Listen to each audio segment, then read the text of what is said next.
얼마 전에 그 은퇴를 이제 한 달 정도 이제 남겨놓으신 목사님이 이런 말씀을 하셨습니다. 이 목사님 교회에 이제 한 부부가 이제 출석을 하는데 남편분이 이제 믿음이 별로 없으셨습니다. 믿음이 없어도 그래도 꾸역꾸역 교회에 나오셔서 예배의 자리를 지키셨습니다. 그렇게 믿음이 없음에도 교회에 나오신 이유는 이제 결혼 전에 아내와 했던 약속 때문이었습니다. 그래서 결혼을 하면은 꼭 아내랑 함께 교회를 다니기로 약속을 하고 그 다음에 결혼을 했다라는 거예요. 그래서 이 약속을 지키기 위해서 이 남편분이 결혼한 이후에 15년간 꾸준히 아내와 함께 주일 예배에 참석하셨습니다. 보통 이제 결혼 전에 이런 약속하면 대부분 다 이제 깨는 경우가 많은데요. 또 이 남편분은 정말 의리의 사나이여서 정말 끝까지 약속을 잘 지키고 꼬박꼬박 예배에 잘 참석을 하셨습니다. 근데 이분이 이제 교회에 오셨는데 문제는 이제 믿음이 없다 보니까는 교회 예배 시간에 이렇게 진득하니 자리에 잘 앉아 계시지를 못하셨어요. 계속해서 화장실 왔다 갔다 하시고 또 들락날락 이렇게 거리시면서 왔다 갔다 하시면서 이제 설교도 잘 듣지를 않으셨습니다. 근데 그런 식으로 이제 교회를 한 15년을 다니셨던 거예요. 근데 15년을 다니셨는데 얼마 전에 이 남편분이 이 아내분한테 이렇게 이야기를 합니다. 여보, 앞으로는 내가 좀 진지하게 믿음 생활을 한번 해보겠소라고 그렇게 말씀을 하셨습니다. 그러니까는 억지로 이렇게 끌려서 교회 나오는 것이 아니라 이제는 자발적으로 내가 좀 제대로 된 믿음 생활을 한번 해보겠다라는 그런 말입니다. 남편이 이렇게 말을 했던 이유가 있었습니다. 그 이유를 물어보니까는 남편분이 요새 이 목사님의 설교 말씀이 들리기 시작을 했다라는 것입니다. 15년간 정말 아무리 들어도 이 말씀이 귀에 잘 들어오질 않았는데 이제 목사님이 은퇴를 한 달 남겨놓은 이 시점에 비로소 이 목사님의 말씀이 남편분의 귀에 들리기 시작을 했다는 것입니다.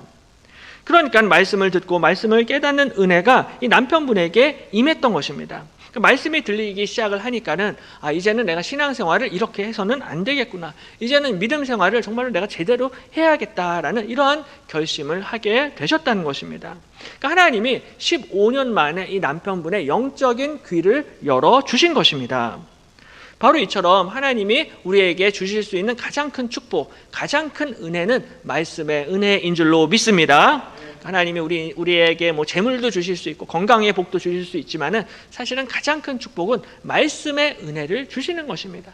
말씀을 듣고 말씀을 깨닫고 말씀에 순종할 수 있는 이 은혜가 가장 큰 축복입니다. 그래서 제가 신방 때마다 가장 많이 이렇게 전하는 말씀 중에 하나가 시편 1편 말씀을 제가 많이 나누는데요. 복 있는 사람은 악인들의 꾀를 따르지 아니하며 죄인들의 길에 서지 아니하며 오만한 자들의 자리에 앉지 아니하고 오직 여호와의 율법을 즐거워하여 그의 율법을 주야로 묵상하는도다 말씀합니다. 정말로 복 있는 사람, 정말로 복 받은 사람들은 악인들의 꾀를 따르지 않습니다. 세상 사람들의 꾀를 따르지 않고 오직 여호와의 율법을 즐거워하여 그의 율법을 주야로 묵상하는 사람이 정말로 복 있는 자인 줄로 믿습니다. 그러니까 하나님의 말씀을 즐거워하여서 이 하나님의 말씀을 주야로 묵상하는 이런 은혜, 이런 복을 받는 사람이 정말로 하나님이 기뻐하시는 사람입니다. 근데 말씀을 주야로 묵상을 해야 하는데요. 주야로 밤낮으로 말씀을 읽고 묵상하는 것이 쉽지가 않습니다. 이건 누가 시킨다라고 억지로 이렇게 밤낮으로 성경을 읽고 말씀을 가까이 할 수가 없습니다. 밤낮으로 하나님의 말씀을 읽고 묵상을 할 수 있는 이유는 바로 이 말씀이 정말 꿀송이보다 더 달콤하기 때문이에요. 드라마보다 유튜브보다 넷플릭스보다 훨씬 더 재미있고 꿀송이처럼 달기 때문에 말씀을 밤낮으로 읽고 가까이 하고 말씀을 묵상할 수 있게 된다는 것입니다. 그래서 시편 19편에 여호와의 법도 진실하여 다 의로우니 금 곧 많은 순금보다 더 사모할 것이며 꿀과 송이꿀보다 더 달도다라고 고백하고 있습니다. 우리 하나님의 말씀은 금 곧 많은 순금보다 더 귀하고 더 가치가 있고 또한 꿀과 송이꿀보다 더 달콤한 것이 바로 하나님의 말씀인 줄로 믿습니다. 그러므로 말씀을 들을 때마다 말씀을 읽을 때마다 꿀보다 더 달콤한 말씀의 은혜를 경험하시기를 축복합니다. 그래서 오늘 예수님께서는 이 유명한 씨 뿌리는 비유를 통하여서 이것을 우리에게 가르쳐 주시는데요. 오늘은 이 씨 뿌리는 비유를 살펴보면서 우리가 말씀의 은혜를 경험하는 비결이 무엇인지 함께 나누도록 하겠습니다. 가장 먼저 우리가 말씀의 은혜를 경험을 하기 위해서는 말씀을 깨닫고 말씀을 이해해야 합니다. 물론 15년간 의무적으로 예배당에 앉아서 예배에 참석하고 말씀을 듣는 것도 중요하지만 더 중요한 것은 그 말씀을 들을 때 말씀을 깨닫고 말씀을 이해하는 것입니다. 말씀을 깨닫고 말씀을 이해하지 못하면은 예배 시간에 1시간 예배 드리는 것이 너무나 힘들고 지루할 수밖에 없어요. 30분 설교 듣는 것이 너무나 힘들 것입니다. 말씀을 깨닫지 못하면 이게 너무나 힘든 일인데요. 말씀을 깨닫고 이해하게 되면은 30분, 1시간이 금방 지나가게 된다는 것입니다. 그래서 오늘 예수님께서 씨 뿌리는 비유를 통해서 이것을 가르쳐 주시는데요. 1절에 예수께서 다시 바닷가에서 가르치시니 큰 무리가 모여들거늘 예수께서 바다에 떠있는 배에 올라 앉으시고 온 무리는 바닷가 육지에 있더라 라고 말씀합니다. 예수님이 바닷가에서 가르치셨는데요. 특별히 노란색 글씨로 다시라고 이렇게 말씀을 하고 있습니다. 그러니까는 오늘 본문 앞에 마가복음 3장에서도 사실은 예수님의 갈릴리 바닷가에서 많은 병자를 고치시고 사역을 감당하시고 말씀을 가르치셨습니다. 그리고 다시 마가복음 4장에서 다시 바닷가에서 가르치셨다라고 말씀합니다. 우리 예수님이 바닷가를 굉장히 좋아하셨다라는 것을 우리가 알 수가 있습니다. 예수님이 바다를 좋아하셨던 이유가 있는데요. 시편 29편에 보면은 29편 3절에 여호와의 소리가 물 위에 있도다. 영광의 하나님이 우레소리를 내시니 여호와는 많은 물 위에 계시도다 라고 말씀합니다. 그러니까는 구약 성경을 보시면 하나님의 소리, 하나님의 목소리가 물 위에 있습니다. 그리고 물 위에서 우레소리를 내시는데 여호와는 많은 물 위에 계시도다. 그러니까 바다 위에서 말씀을 선포하시는 하나님의 모습을 묘사하고 있습니다. 그러므로 우리 예수님께서 바다 위에서 말씀을 전하신다라는 것은 바로 우리 예수님이 여호와 하나님의 권위를 가지고 하나님의 말씀을 선포하시고 하나님의 말씀을 가르치신다라는 것을 상징적으로 우리에게 보여주시는 것입니다. 예수님이 하나님의 권위로 말씀을 가르치셨는데요. 많은 사람들이 예수님을 쫓았습니다. 많은 사람들이 예수님을 따르고 쫓았는데 그 중에서도 특별히 오늘 그 예수님의 말씀을 들으면서도 끝까지 예수님을 믿지 않는 사람들이 있었어요. 마가복음 3장 21절에 예수의 친족들이 듣고 그를 붙들러 나오니 이는 그가 미쳤다 하밀러라. 예수께서 내려온 서기관들은 그가 바알세불이 집혔다 하며 또 귀신의 왕을 힘입어 귀신을 쫓아낸다 하니라고 이야기합니다. 예수님의 친족들, 예수님의 친척들이면은 예수님이 열심히 사역하고 하면은 옆에서 응원을 해주고 기도를 해주고 격려를 해줘야 되는데 예수님의 친척들이 예수님의 소식을 듣고서는 와서 예수님을 붙잡으러 왔습니다. 왜냐하면은 미쳤다라는 거예요. 예수가 미쳤기 때문에 이렇게 지금 여기서 바닷가에서 말씀을 전하고 기적을 행하고 이적을 행한다라는 것입니다. 그러니까 예수님의 그 귀한 말씀을 들으면서도 예수님의 놀라운 기적을 경험하면서도 그것을 보면서도 예수님을 믿고 예수님을 인정을 하는 것이 아니라 오히려 예수님을 미쳤다라고 생각을 했고 예수님을 붙잡으려고 왔습니다. 뿐만 아니라 예루살렘에서 또 서기관들이 왔는데요. 이 서기관들은 예수님이 귀신의 왕 바알세불에게 집혔다라고 그렇게 예수님을 모함을 했습니다. 그러니까 귀신 들려가지고 예수님이 귀신을 쫓아내는 거다라고 예수님을 격렬히 반대하고 공격하고 모함했습니다.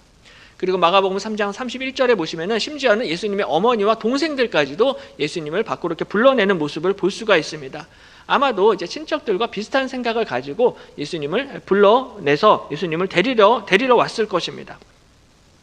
바로 이러한 영적인 어두움 그리고 불신앙의 이 상황 가운데에서 오늘 예수님이 우리에게 씨 뿌리는 비유의 말씀을 가르쳐 주시는 것입니다. 똑같이 누군가는 예수님의 말씀을 듣고서는 예수님의 말씀을 깨닫지 못하는 사람들이 있고요. 또 누군가는 바리새인들과 서기관들처럼 예수님의 말씀을 듣고 오히려 더 예수님을 죽이려 하고 예수님을 고발하려고 하는 사람들이 있다라는 거예요. 반면에 예수님의 말씀을 들을 때 그 말씀을 잘 듣고 그 말씀을 이해하고 깨달아서 30배, 60배, 100배의 풍성한 열매를 맺는 사람들도 있다는 것입니다. 그래서 오늘 3절에 보면은 들으라 씨를 뿌리는 자가 뿌리러 나가서 뿌릴새 더러는 길가에 떨어짐에 새들이 와서 먹어버렸고 더러는 흙이 얕은 돌밭에 떨어짐에 흙이 깊지 아니하므로 곧 싹이 나오나 해가 돋은 후에 타서 뿌리가 없으므로 말랐고 더러는 가시떨기에 떨어짐에 가시가 자라 기운을 막음으로 결실하지 못하였고 더러는 좋은 땅에 떨어짐에 자라 무성하여 결실하였으니 30배나 60배나 100배가 되었느니라 라고 말씀합니다. 씨를 뿌리는 자가 씨를 뿌리는데요, 여러 종류의 땅에 뿌리게 됩니다. 그래서 길가에도 뿌리고 돌밭에도 뿌리고 가시떨기 위에도 뿌리고 좋은 땅에도 이렇게 씨를 뿌렸는데, 문제는 이제 길가와 돌밭과 가시떨기에서는 씨가 잘 자라지를 못했고요, 좋은 땅에서만 씨가 잘 자라서 30배, 60배, 100배의 풍성한 열매를 맺었다라는 것입니다. 근데 우리는 어려서부터 이 유명한 씨 뿌리는 비유의 말씀을 많이 들어왔기 때문에 잘 알고 있지만, 당시에 예수님의 말씀을 들은 사람들은 이 말씀이 무슨 뜻인지를 잘 이해를 하지를 못했습니다. 그래서 나중에 예수님이 집에서 혼자 계실 때 사람들이 찾아와서 예수님께 질문합니다. 예수께서 홀로 계실 때 함께한 사람들이 12제자와 더불어 그 비유들에 대하여 물으니라고 말씀합니다. 예수님이 바닷가에서 가르치실 때, 그때도 많은 사람들이 예수님의 말씀을 들었는데, 예수님이 홀로 계실 때 예수님과 함께한 사람들이 있었습니다. 12제자가 있었고요, 그 외에도 소수의 함께한 사람들이 있었다라는 거예요. 바로 예수님과 끝까지 함께 있었던 이 사람들이 12제자와 더불어 비유들에 대하여 예수님께 질문했습니다. 이 질문에 대해서 예수님이 대답하십니다. 이르시되 하나님 나라의 비밀을 너희에게는 주었으나 외인에게는 모든 것을 비유로 하나니, 12절에 이는 그들로 보기는 보아도 알지 못하며 듣기는 들어도 깨닫지 못하게 하여 돌이켜 죄사함을 얻지 못하게 하려 함이라 하시고 라고 말씀을 합니다. 예수님께서는 예수님의 말씀을 듣는 사람들을 두 부류로 나누고 계세요. 예수님과 함께한 사람들이 있는 반면에 밖에 있는 사람들이 있습니다. 예수님의 말씀을 가까이서 듣는 제자들이 있는 반면에 예수님과 멀리 떨어져 있는 외부인들이 있다라고 이렇게 두 부류로 딱 나누어서 말씀을 하시고 계십니다. 예수님과 함께한 사람들과 또 예수님의 제자들에게는 하나님 나라의 비밀을 허락하셨다라고 말씀합니다. 그러니까는 예수님을 잘 믿고 예수님이 택하신 백성들은 하나님 나라의 비밀을 깨닫는 사람입니다. 말씀을 깨닫는 은혜를 주신다라는 거예요. 반면에 바깥 사람들이 있습니다. 외부인들이 있는데 이 사람들한테는 모든 것을 비유로 가르쳐 주셨습니다. 이 비유라는 단어가 헬라어로 파라볼레인데요, 영어 성경에서 이제 패러블이라고 이야기하는데, 은유, 비유 혹은 수수께끼를 뜻하는 단어입니다. 근데 오늘 본문에서는요, 특별히 이 비유라는 단어가 수수께끼의 의미로 사용이 됩니다. 수수께끼는 수수께끼를 들었을 때 잘 이제 맞추지 못할 때가 많습니다. 깨닫지 못하는 경우가 많은데, 오늘 예수님도 이 비유를 수수께끼처럼 말씀을 하셨다라는 거예요. 왜냐하면 이사야서 6장에 보시면요, 이사야 선지자가 이 부분에 대해서 미리 예언을 하고 있습니다. 이는 그들로 보기는 보아도 알지 못하며 듣기는 들어도 깨닫지 못하게 하여 돌이켜 죄사함을 얻지 못하게 하려 함이라 말씀합니다. 이사야 선지자가 이사야서 6장에 보시면은 나중에 어떤 사람들이 예수님을 보아도 알지 못한다라는 거예요. 그리고 예수님의 말씀을 듣기는 들어도 깨닫지 못하는 그런 사람들이 나타나게 된다라는 것을 이미 이사야 선지자가 수백 년 전에 예언을 했습니다. 바로 이 이사야 선지자의 말씀처럼 외인들은 보아도 알지 못하고 들어도 듣지 못해서 그들이 결국 돌이켜 죄사함을 얻지 못하게 하려고 이미, 그래서 예수님이 의도적으로 비유와 같은 말씀을 통하여서 외인들에게 가르쳐 주셨다라는 거예요. 그래서 마지막에 9절에 보면요, 또 이르시되 들을 귀 있는 자는 들으라 라고 말씀합니다. 3절에 들으라로 시작을 해서요, 9절에 들으라로 마무리를 합니다. 그러니까 듣는 게 중요하다라는 거예요. 듣다라는 헬라어 단어가 아쿠오라는 단어인데요, 이 아쿠오라는 단어는 그냥 듣는 것이 아니라 경청하다, 주의해서 듣다, 들어서 깨닫다라는 뜻을 가지고 있습니다. 그러니까는 들을 귀가 있다라는 것은 단순히 청각적으로만 들리는 그것을 의미하는 것이 아니라 이 들은 말씀을 잘 이해하고 깨달아서 열매를 맺는 것까지를 의미하는 것입니다. 그러니까 예배 시간에 자리만 앉아 있는 것이 아니라 지금 말씀을 들을 때 이 말씀을 깨닫고 이해해야 한다라는 거예요. 왜냐하면은 하나님께서는 하나님의 자녀들, 하나님의 백성들에게 하나님 나라의 비밀을 가르쳐 주시기 때문입니다. 그러므로 우리가 성경을 읽을 때나 아니면 말씀을 들을 때마다 이 말씀의 뜻을 깨닫고 이 말씀을 이해하는 은혜를 바라고 사모하시기를 바랍니다. 설교 말씀을 들을 때마다 하나님, 오늘 이 말씀을 통하여서 제가 말씀을 깨닫게 하시고 말씀을 이해할 수 있는 지혜와 명철을 나에게 주시옵소서. 바로 이렇게 기도하게 될 때 하나님께서 그에게 말씀의 은혜를 허락해 주실 줄로 믿습니다. 듣는 것이 중요합니다. 근데 이 듣는 것은 단순히 귀로만 듣는 것이 아니라 마음으로까지 와서 말씀을 이해하고 깨닫게 되는 것입니다. 또 한 가지는요, 우리가 그 말씀의 은혜를 경험을 하기 위해서는 마음밭을 잘 가꾸어야만 합니다. 우리의 마음을 잘 관리하고요, 우리의 마음을 잘 지키고 관리하고 가꾸어야만 한다라는 거예요. 얼마 전에 그 새벽 기도가 끝나고 비전센터 3층으로 이렇게 나간 적이 있었는데요. 3층으로 나가 보니까는 그 참새 수십 마리가 교회 앞에 그 교회 화단에서 막 이렇게 놀면서 막 날아다니는 모습을 본 적이 있습니다. 그러니까 그 참새가 이렇게 날아다니는, 이렇게 노는 모습을 보니까는 새벽에 굉장히 기분이 좋고 행복했습니다. 왜냐하면은 옛날에는 참새가 흔해서 많이 볼 수가 있었잖아요. 근데 요새는 참새를 보기가 어렵습니다. 도시화가 되고 또 개발을 많이 하면서 참새들이 우리 주변에서 거의 사라졌어요. 근데 이 참새떼가 우르르 와서 우리 교회 앞에 화단에서 이렇게 막 머물면서 거기서 막 놀고 있는 이런 모습을 보니까는 행복했습니다.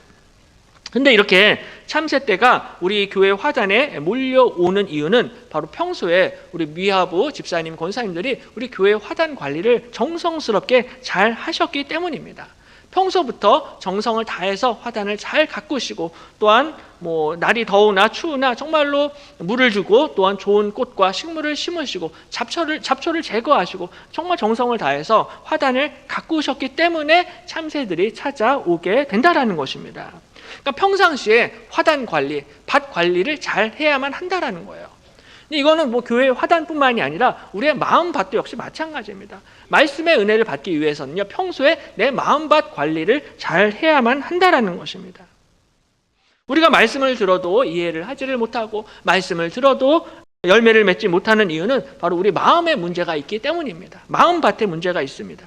14절에 뿌리는 자는 말씀을 뿌리는 것이다 라고 말씀합니다. 그러니까 지금 씨를 뿌리는 것은 말씀을 뿌린다, 말씀을 전한다라는 것을 비유로 말씀을 하시는 거예요. 근데 이 말씀을 뿌리는데 여러 종류의 밭에 말씀을 뿌리십니다. 첫 번째가 길가에 뿌리십니다. 4절에 뿌릴새 덜어는 길가에 떨어짐에 새들이 와서 먹어버렸고 라고 말씀합니다. 길가에 떨어진 씨는요, 새들이 와서 이 씨를 다 먹어간다는 낚아채서 먹는다라는 것입니다. 이 길가의 특징은요, 사람들이 많이 다니고 또 수레가 왔다 갔다 하기 때문에 땅이 굳었습니다. 딱딱해요. 그래야지 이제 걷기에도 좋고 수레도 왔다 갔다 편하게 왕래할 수가 있습니다. 근데 문제는 이렇게 길이 딱딱하고 땅이 굳어지면요, 사람들이 다니기에는 좋지만은 문제는 씨가 그 땅을 뚫고 내려가는 것은 어렵습니다. 씨가 땅을 뚫고 내려가야지 거기서 이제 씨가 자라게 되고 열매를 맺게 되는데, 씨가 내려가지를 못하면은 열매를 맺을 수가 없다라는 것이죠. 근데 예수님 당시에도 이런 길가와 같은 딱딱한 마음밭을 가진 사람들이 있었습니다. 대표적인 사람들이 바리새인들과 서기관들입니다. 마가복음 3장을 보시면요, 예수님이 안식일에 회당에 들어가시는데 거기에 한쪽 손 마른 사람이 있었습니다. 근데 이 바리새인들이 거기서 예수님의 말씀을 들어보기도 전에 예수님을 감시하고 예수님을 비난하려고 준비하고 있습니다.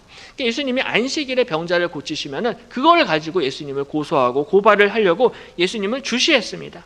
그러니까 그 모습을 예수님이 보셨어요. 보시고서는 탄식하십니다.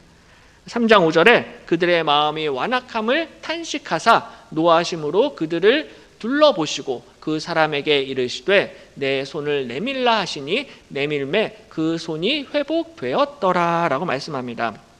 예수님이 손 마른 사람을 고쳐주셨습니다. 하지만 동시에 이 바리새인들의 그 모습을 보시고서는 그들의 마음이 완악함을 탄식하시고 노하셨다라고 말씀합니다. 그래서 노란색 글씨로 완악함이라는 헬라어 단어가 포로시스라는 단어인데요. 이 포로시스라는 단어는 대리석, 딱딱한 대리석 혹은 굳은 살로부터 유래한 단어입니다. 다시 말해서 바리새인들의 그 마음이 마치 대리석처럼 너무나 딱딱하게 굳어 있다라는 거예요. 그래서 이 사람들은 예수님의 말씀을 들어보기도 전에 이미 예수님을 싫어했고 예수님을 미워했고 예수님을 모함하고 예수님을 대적하려고 했다라는 것입니다. 회당에서 예수님이 어떤 말씀을 가르치시는가 제대로 말씀을 들어볼 생각도 하지 않고 무조건 예수님 보자마자 예수님을 대적하고 예수님을 공격하려고 했고 예수님을 죽이고자 했습니다. 요새도 예배당에 들어올 때부터 사실은 좀 기분이 안 좋게 들어오시는 분들이 계세요. 그래서 이미 주차장에서부터 왠지 모르게 그냥 기분이 안 좋고, 또 교회 예배당에 들어오시면서 우리 안내를 하시는 집사님, 권사님들을 봐도 마음에 안 들어 하시고, 찬양대가 아무리 찬양을 잘해도 그 찬양도 마음에 안 들어 하시고, 목사님도 마음에 안 들어 하시는 이런 분들이 계십니다. 그러니까 처음부터 마음이 너무 딱딱하게 굳어져 가지고 교회에 오시는 거예요. 또 어떤 분들은 설교가 시작이 되면 시작과 동시에 눈 감고 주무시는 분들이 계십니다. 그러니까 말씀을 들어볼 생각도 안 하세요. 그냥 처음부터 그냥 아예 눈 감고 시작을 하시는 거예요. 그러니까 처음부터 마음이 딱딱하게 굳어 있으니까는 이 말씀의 씨가 그 마음 밭에 들어갈 수가 없다라는 것입니다. 뭐 이런 경우는 뭐 교회 잘못도 아니에요. 사람 잘못도 아닙니다. 그분의 마음 밭에 문제가 있다라는 거예요. 그래서 예수님이 이런 분들은 마치 길가에 씨를 뿌리는 것과 같다라고 말씀합니다. 이런 사람들은 마음이 워낙 딱딱하고 굳어있기 때문에 보기는 보아도 알지 못하고 듣기는 들어도 깨닫지 못하게 하여 돌이켜 죄사함을 받지 못하게 하려 함이다 라고 말씀합니다. 나중에 사도 바울은 로마서 11장에서 이런 사람들이 마치 그 유대인들, 이스라엘 백성들이 이와 같다라고 말씀합니다. 로마서 11장 25절에 형제들아 너희가 스스로 지혜 있다 하면서 이 신비를 너희가 모르기를 내가 원하지 아니하노니 이 신비는 이방인의 충만한 수가 들어오기까지 이스라엘의 더러는 우둔하게 된 것이다 라고 말씀을 합니다. 그러니까 이방인들이 지금 계속해서 교회로 들어오고 있습니다. 예수님을 믿고 있는데 이방인들이 충만한 숫자가 찰 때가 있습니다. 근데 이 이방인의 충만한 수가 들어오기까지 이스라엘의 더러는 우둔하게 된다라는 거예요. 이스라엘 백성들, 유대인들은 우둔하게 될 것입니다. 근데 저 우둔하다라는 헬라어 단어가 똑같은 포로시스라는 단어를 사용을 하고 있습니다. 그러니까 지금 이 유대인들이 예수님을 믿지 않고 있는 이유는 그들의 마음밭이 워낙 딱딱하게 굳어 있고 우둔하기 때문에 유대인들이 예수님을 믿지 않고 있다라는 거예요. 이것은 유대인들뿐만이 아니라 이방인들도 마찬가지입니다. 에베소서 4장 17절에 그러므로 내가 이것을 말하며 주 안에서 증언하노니 이제부터 너희는 이방인이 그 마음에 허망한 것으로 행함같이 행하지 말라. 그들의 총명이 어두워지고 그들 가운데 있는 무지함과 그들의 마음이 굳어짐으로 말미암아 하나님의 생명에서 떠나 있도다라고 말씀합니다.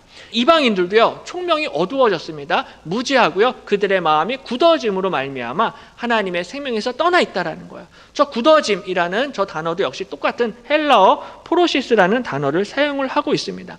그러니까 이방인들의 마음도 대리석처럼 딱딱하게 굳어 있어서 그 총명이 어두워졌다라는 것입니다. 총명이 어두워졌다라는 것은 마치 길가에 뿌려진 씨처럼 예수님의 말씀을 잘 받아들이지를 못하고 말씀을 이해하지도 못하고 깨닫지 못한다라는 거예요. 문제는 이렇게 마음이 딱딱해져 버리면요 이 틈을 사탄이 절대로 놓치지 않습니다. 사탄이 이 길가에 뿌린 씨들은 새들이 와서 그 씨를 빼앗아 가는데요 이 새들이 바로 사탄이다라고 말씀하십니다. 말씀이 길가에 뿌려졌다는 것은 이들을 가리킴이니 곧 말씀을 들었을 때 사탄이 즉시 와서 그들에게 뿌려진 말씀을 빼앗는 것이요라고 15절에 그렇게 기록하고 있습니다. 그러니까 마음밭이 워낙 딱딱하게 되면은 이 말씀의 씨가 그 땅을 뚫고 들어가지를 못해요. 그러면 그때 사탄이 옆에서 보고 있다가 즉시 와서 말씀의 씨앗을 전부 다 빼앗아 간다라는 것입니다. 그러니까 마음이 딱딱하고 완고한 경우에는 완고한 사람에게는 사탄이 그에게 말씀의 씨를 전부 다 앗아간다는 것입니다. 그러므로 우리가 말씀을 깨닫고 말씀을 깨닫지 못하는 이 문제는 단순히 인간적인 차원에서 말씀을 듣느냐 마느냐 이런 차원의 문제가 아니라 말씀을 깨닫고 못 깨닫고는 영적인 전쟁이고 사탄 마귀와의 싸움이다라는 것입니다. 말씀의 은혜를 받는 사람들은 하나님께서 성령으로 그 마음을 열어주셔서 말씀의 풍성한 은혜를 경험하게 되는 것이고요. 반면에 말씀을 들어도 말씀을 깨닫지 못하는 사람들은 이 사탄이 그냥 그 말씀을 받자마자 그 말씀을 낚아채서 빼앗아 가버리는 이런 사탄의 공격을 받고 있는다라는 것입니다. 그러므로 내가 지금 말씀의 은혜를 받지 못하고 있을 때는 항상 이것을 영적인 관점에서 영적 전쟁의 차원에서 생각을 해볼 필요가 있다라는 거예요. 이러한 경험을 한 사람이 이제 유명한 그 존 버년이라는 청교도인데요. 교회 역사상 그 성경 다음으로 많이 팔린 책, 많이 읽힌 책이 철로 역정이라는 책입니다. 아마 다들 한 번쯤 읽어보셨을 텐데요. 저도 하여튼 이 책을 강력하게 추천합니다. 너무 정말 성경 다음으로 가장 좋은 책인 것 같아요. 이 철로 역정을 쓴 이 존 버년이라는 분이 청교도가 원래 젊은 시절에 교회를 다니긴 했습니다. 교회를 다니긴 했는데 믿음이 없이 그냥 교회를 다녔어요. 그러면서 어느 날 예배당의 자리에 앉아 있으면서 이런 의문이 들었습니다. 아니, 나는 교회에 오랫동안 다니기는 했는데 왜 나는 이렇게 믿음이 없을까? 이 생각이 들었어요, 갑자기. 종교적인 환경에도 익숙하고 오랜 시간 목사님의 설교를 수십 번도 수백 번 들었는데 어찌하여 나는 하나님에 대한 확신이 없는가? 이 생각이 들었습니다. 그러던 중에 존 버년이 예수님의 씨 뿌리는 비유의 말씀을 읽게 됐어요. 이 말씀을 읽으면서 충격을 받았습니다. 그러니까 자기 마음속에 떨어지는 말씀의 씨를 빼앗아가는 존재가 사탄이다라는 것을 존 버년이 깨달았던 것입니다. 알고 보니까 나는 내가 왜 이 말씀의 은혜를 받지 못하는가라는 것을 이해를 하지를 못했는데 지금까지 보니까 이 사탄이 전부 다 이 말씀의 씨를 빼앗아 갔다라는 것입니다. 그러니까는 이 영적 전쟁에서 본인이 계속해서 밀리고 졌다라는 거예요. 이 마귀 때문에 말씀을 제대로 받아들이는 안목도 없고 영적으로 소경, 영적인 맹인의 상태에 있었다라는 것을 존 버년이 깨닫게 되었던 것입니다. 그래서 이것을 깨달은 날부터 정말로 마음을 고쳐먹고 하나님의 말씀에 대해서 진지한 자세로 말씀을 읽고 정말로 누구보다도 집중해서 열심히 성경을 읽었습니다. 그 결과 정말로 철로 역정과 같은 위대한 대작을 완성을 하게 되었던 것입니다.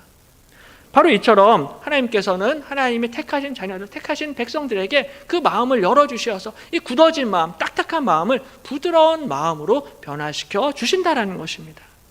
에스겔서 36장 26절에 또 새 영을 너희 속에 두고 새 마음을 너희에게 주되 너희 육신에서 굳은 마음을 제거하고 부드러운 마음을 줄 것이며 라고 말씀합니다. 우리 하나님께서 하나님의 자녀들, 새 언약 백성들에게 새로운 마음, 부드러운 마음을 주시는 줄로 믿습니다. 하나님이 우리에게 이 부드러운 마음을 우리에게 주시게 될 때 우리의 마음이 돌 같았던 우리의 마음, 딱딱했던 우리의 마음이 변화되어서 하나님의 말씀을 이해하고 깨닫게 되고 열매를 맺게 될 줄로 믿습니다. 우리 마음밭이 부드러워지면요 30배, 60배, 100배의 열매를 맺습니다. 좋은 땅에 뿌려졌다는 것은 곧 말씀을 듣고 받아 30배나 60배나 100배의 결실을 하는 자니라 라고 말씀합니다. 하나님이 우리에게 이 부드러운 마음을 주시게 되면 이 풍성한 열매를 맺게 된다라는 것입니다. 그러므로 하나님이 나에게 주신 이 마음을 잘 지키시고 이 마음밭을 잘 가꾸시기를 바랍니다. 그래서 모든 지킬 만한 것 중에 더욱 내 마음을 지키라. 생명의 근원이 이에서 남이니라 라고 말씀하고 있습니다. 우리가 가진 재물과 명예와 건강만 지키는 것이 아니라 여러분의 마음을 먼저 지키시기를 바랍니다. 그래서 마음을 지키게 될 때 우리 인생에 또 우리 가정에 우리 교회에 풍성한 생명의 역사가 나타나게 될 줄로 믿습니다. 이번 한 주 마음을 잘 지키셔서 말씀을 듣고 30배, 60배, 100배의 풍성한 열매를 맺으시기를 주님의 이름으로 간절히 축원합니다.